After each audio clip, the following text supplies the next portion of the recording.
Magandang hapon mga kabay. So ayan, meron na po akong approve dito mga kabay, D25811 09142. Ayan, bali ang papalitan mga kabay, field coil, carbon brush, seal. Ito po yung seal. Tapos dalawang bearing at syempre yung lever niya. Bali in-estimate ko po ito mga kabay nung 01/23/2024. So in-approve na ngayon mga kabay. So ikakabit ko mga kabay. So tara, samahan niyo po ako. So yan na mga kabay, nabaklas ko na po. So ikakabit na po natin yung seal. Ayan.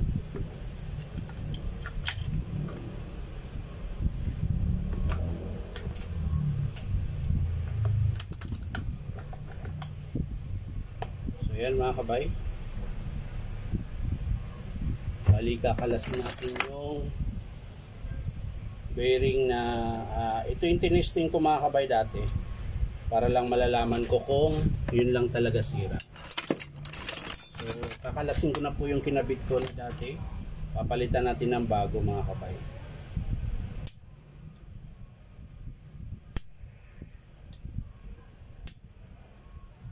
Wow, makisama ka naman Brad. Huwag mo na akong pahirapan. So yun na mga kabay, kakalasin ko na po yung kinabit ko na luma para meron pa akong pang testing sa susunod mga kabay. Syempre pati yung sleeve. Ayan. So ito yung kinabit ko na luma nung nakaraan para lang matesting natin mga kabay, tinanggal ko na siya. So ikakabit natin yung bago mga kabay. Ito po yung bago na sleeve yan. Tapos yung bearing. So ikakabit na natin mga kabay. Sprayan lang natin ng langis para maganda yung kapit. Ayan. Tapos ang pamukpok ko niyan mga kabay, ito lang. Para hindi masira yung sleeve, ay yung o-ring, seal pala.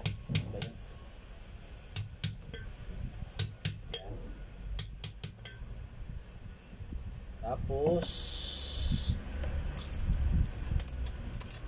ito. Maliit.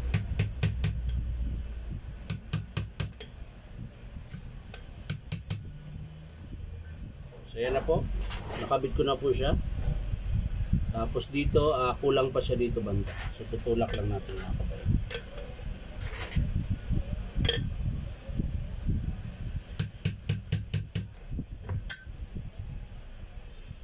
Kulang pa rin.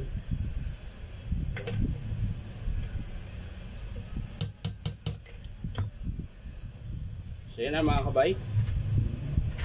So ang next mga kabay yung bearing. Ayan.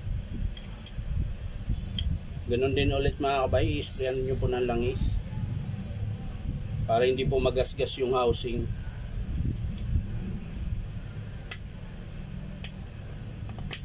Yan mga kabay, diba? Madali lang po siya pag may langis.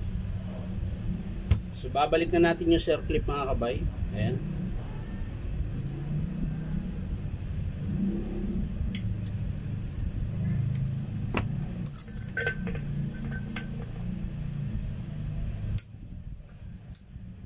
Ayan na mga kabay, pipress ko po ito ulit.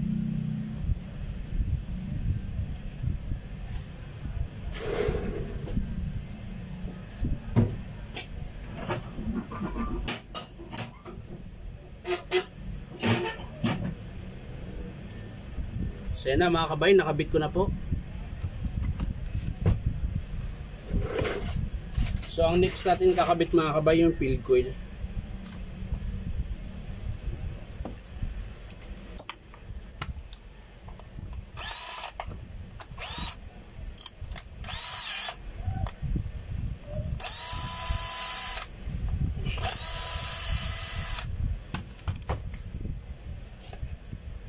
So yan mga kabay, ito po yung lumang field coil.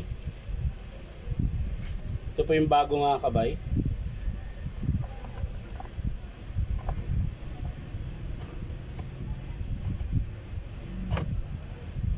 So ayan.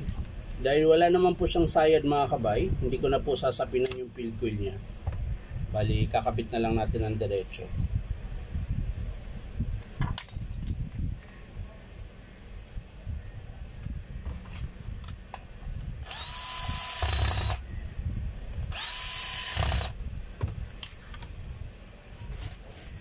Higpitan lang natin na maigi mga kabay para siguradong hindi luluwag.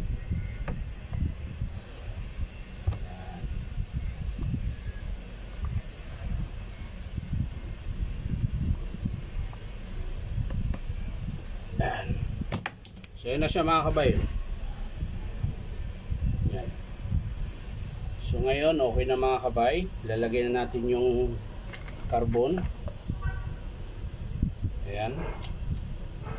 Para isahang kabit na lang mamaya. Kabila rin mga kabay, carbon din ulit.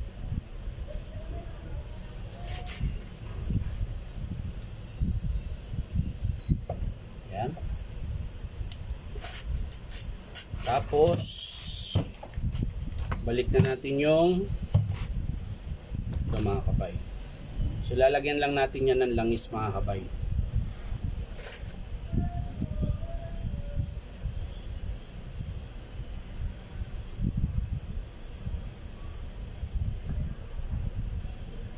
Yan. Konti lang mga kabay. Siguro mga dalawang kutsara. Kasi syempre yung grasa, huwag kalimutan. Yan. Yung grasa po. Dito.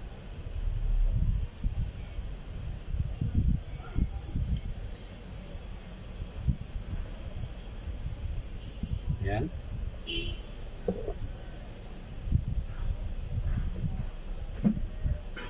So yan mga kabay, babalik na natin yung armature. Babalik na po natin yung armature mga kabay.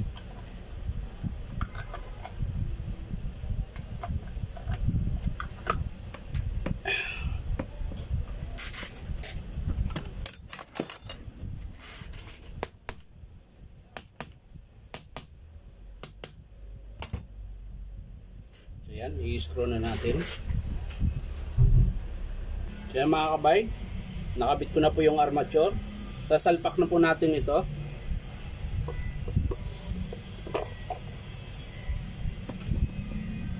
So yan, i-screw po natin mga kabay.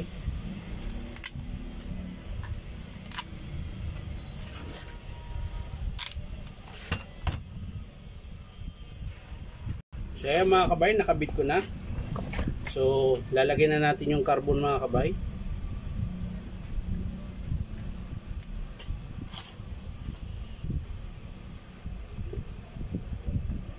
Kabila rin mga kabay.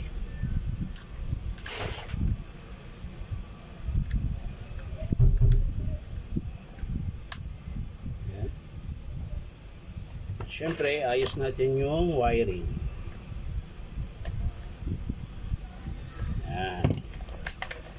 Tapos titesting natin ngayon mga kabay. So yan mga kabay, nakabit ko na yung carbon. So ititesting na natin.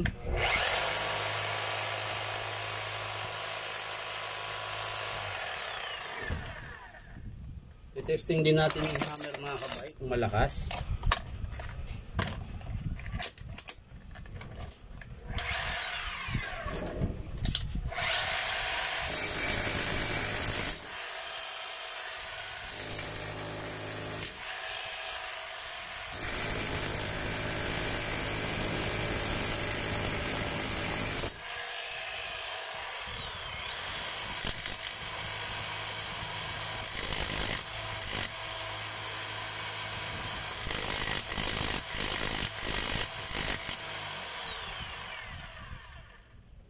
So okay na siya mga kabay. Bali ang pinalitan lang po natin ay yung field coil, tsaka yung seal, tsaka bearing. So yan lang po mga kabay. Maraming salamat sa panunood at palike and share na rin po. Bye bye.